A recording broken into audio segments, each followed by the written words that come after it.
Herbert West is at the top of his class in medical school.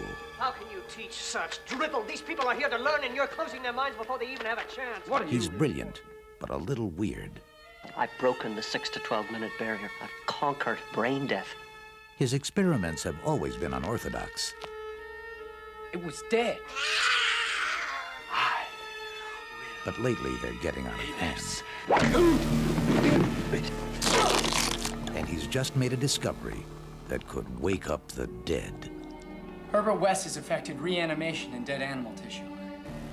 What are you thinking? How do you feel?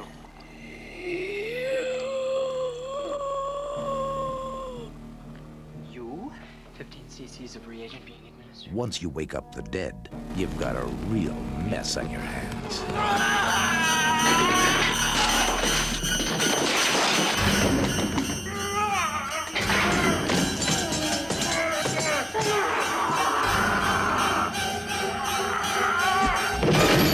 Herbert, you're insane! Now what happened? I had to kill him! He's dead? Not anymore.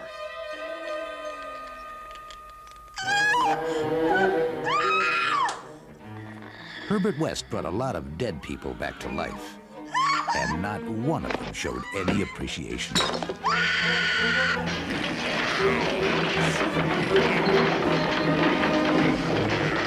H.P. Lovecraft's classic tale of horror, Re-Animator. Mr. West. You'll never get credit for my discovery. Who's going to believe a talking head get a job in a sideshow? It will scare you to pieces.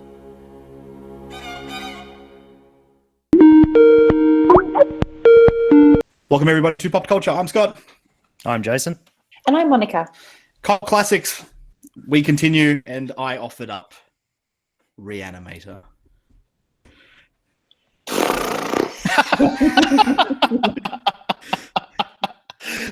Well, that deserves expansion there, Monica. This movie melted my brain. I needed to take a 45-minute nap after watching it, and then I woke up screaming because it gave me nightmares.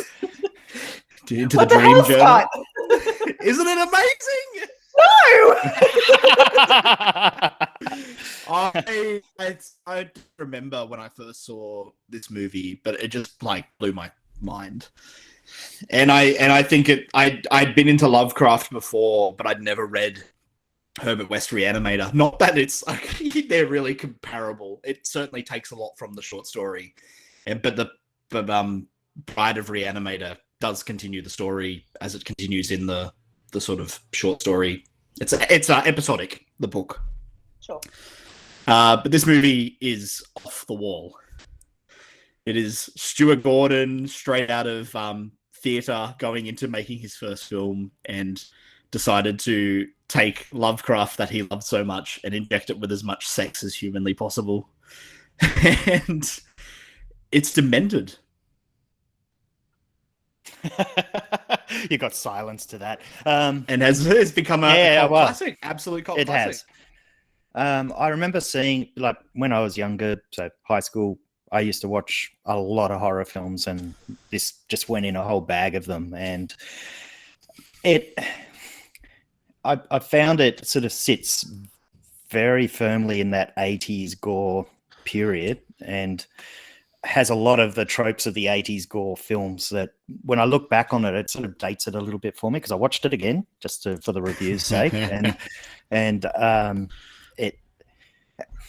I think the cult status of it comes out of the fact that it is sort of a little bit above the norms in terms of effects and the strange way that it's doing the Frankenstein stuff. So it's definitely taken it out of the park there in that sense.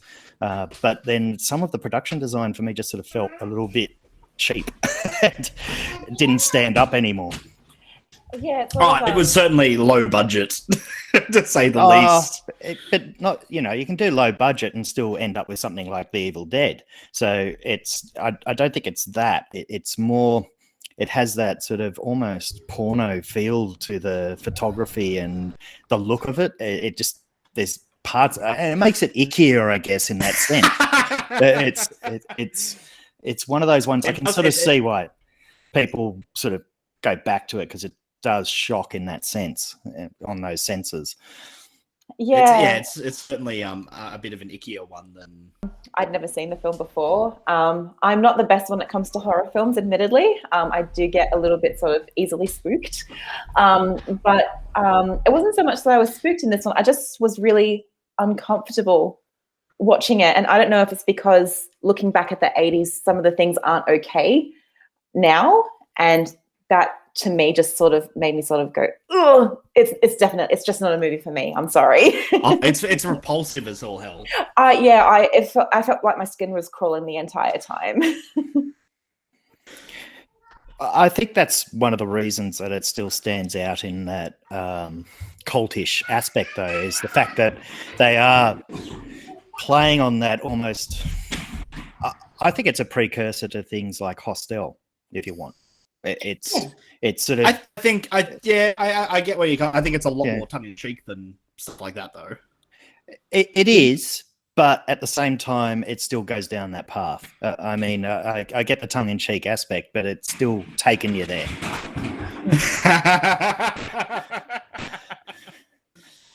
I also have a question.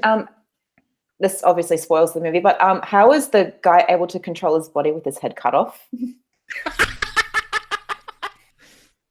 Doesn't matter. I suppose not, but I was just like, how does that work? And how does, oh God. Yeah, well, that creation is certainly not of the book, so it's not a Lovecraftian thing. That's very Stuart Gordon going crazy, and I think he just had the punchline of the head giving head and thought that that's where he needed it to go. Not so much the head giving head, more like the head attempting to assault a woman, but yes. It's absurd. And in the second one, he sews bat wings onto the sides of his head, and his head can fly.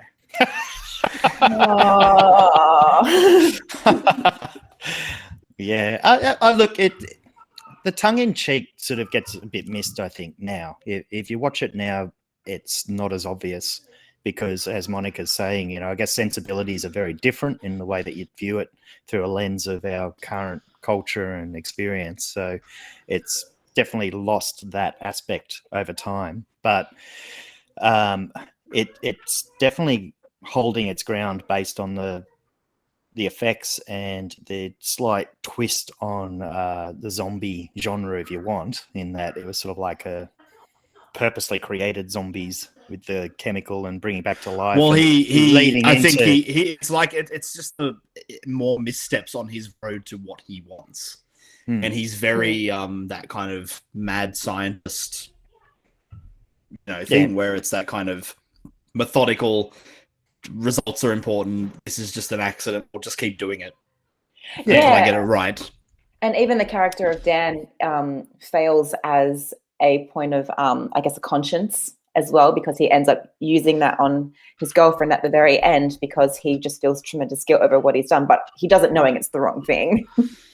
Yeah, Dan's sort of when you read the short story, it's told from this sort of unnamed protagonist who is helping Herbert West, and they've given Dan kind of a little bit more sympathy and character, whereas in the book he just sort of goes along with it, like, okay, yep, Herbert knows what he's doing. Yeah, he sort of muscled into it, and I found it was a lot of it was sort of like a manipulation circle jerk. Everyone's manipulating everybody. Yeah, but Jeffrey Combs as Herbert West is a pop culture icon for a reason. I will say his performance is actually pretty good. He was very unsettling and just very straight-faced and this serious guy who has issues and this obsession with death. To prank him with the dead cat and find that absolutely hilarious. Yeah, I also the camera work when they're sort of chasing the Rufus who's been brought back to life. I thought it was actually quite funny, and I thought it was really effective. But the rest of the film. The ending is horrific. Where it just goes crazy. Yeah, it just turns into a bit of a zombie film. Yeah, it's look, for Jeffrey Combs, that's an iconic role. It's actually replicated, I believe, in lots of other horror films later down the track. So you have to probably put a lot of weight on his performance as that character to the cult status of the film. And I think that's what carries it almost beyond it.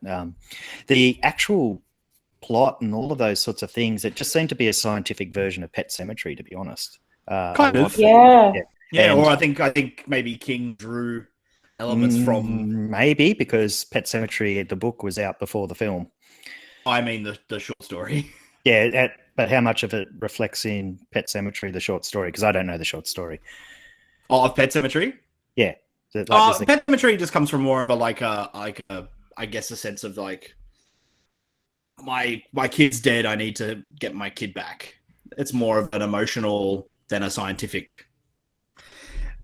Then No, when I know things that. go wrong. But you've got the cat, and then you've got him doing it to his love at the end is a very similar path to the book, and I just found that interesting. None of that's in the Lovecraft story. So yeah, maybe. So I think there's an influence in there from Pet Sematary in that sense. But yeah, it's at the time it was certainly one that trod ground that no one had gone down. That's for sure, and I think that's one of the things that, for better or worse, and whether Monica would see it that way, is the reason that it still stands up in that sense. But I still think it's the reason that you can buy toys of it. You can buy all like comic books. It's been adapted and redone so many times. They had a crossover with Evil Dead in the Army of Darkness comic books where Ash runs a path of Herbert West, and it's fantastic. Oh yeah, look, I can certainly see how something like Re-Animator has influenced zombie films, and it's sort of set the bar. I can definitely see that. So if for that, then I think it's done its job quite effectively. Yeah, I love it. It's one of. I mean, I love Lovecraft though, so it takes certain like it's at the as messed up as Lovecraft is, and as a horrible person as he was, and all that sort of stuff aside, I love the weird fiction. It's certainly a slice of weird fiction. Yes. So as extreme as it is, I think since I've saw it, I've always enjoyed it for its all its ugliness. It's still, I really enjoy it. And I really enjoy Stuart Gordon's films. All of his films have a very strange streak to them. Mm. what was his other films? I didn't research that. So he From Beyond, Dagon. He did Dreams in the Witch House. That's just Lovecraft films. Yep. Yeah. Okay. Yeah. So he came from theatre that used to perform Lovecraft plays and decided they wanted to make a movie. Mm. So he's had a hand in a few of them. If it's his first film, I guess yeah, got to give him credit for it. It's he's regarded as one of the masters of horror. So horrible, yes. Re-Animator. Icky. Definitely uncomfortable. Cool. Our next episode that you're going to listen to is we're doing something new. We're kind of experimenting with. This will be the first attempt, which is the idea of works that are connected to other works. So we'll be looking at Doom. Doom, not Doom. Doom. Doom. We'll be looking at Doom. Thank you guys for listening to this episode of Pop Culture. I'm Scott. I'm Jason. And I'm Monica, and I need a drink.